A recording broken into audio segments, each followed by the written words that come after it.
आज रेसिपीटा ना एकदम एत टेस्टी आपन जहाँ को भी खुआबे से कहे एटा केमती बनई रेसिपी देव बोली। तो चलते लेट न कर स्टार्ट करवा। तो मुझे हाफ कप क्षीर नहीं अमूल चीज क्यूब आसे ऐड कर नहीं ग्रेट करके किस समय रांधि नेली ठंडा हाँपाई छाड़देली। 2 कप मैदा नहीं मु ऑयल ऐड कर लुण ऐड कर एमती चकटी नहीं देन जो क्षीर आउ चीज क्यूब को गरम करके रखी थी ठंडा हो जाता पकई चकटी देली।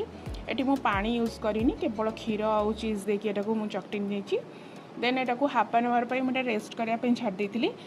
तापर हाफ एन आवर पर यहाँ मुझे पतला पतला एमती रुटी भाया बेली नहीं छोट छोट करके कट कर तेल पूरा गरम होता तेल गरम होता पकईदेली पकई सारापर टिके आंच को मीडियम करदे मीडियम आंच गोल्डन ब्राउन हवा जाए फ्राए करें देखो एमती फ्राए करने मोर तो 2 कप मैदार एति सारा निमकी है। यहाँ को आप एयर टाइट कंटेनर आराम से यूज कर रखिपारे यूज करेंगे खाईपारे जी गेस्ट आसला चाह सहित देपारे तो बहुत बढ़िया लगे।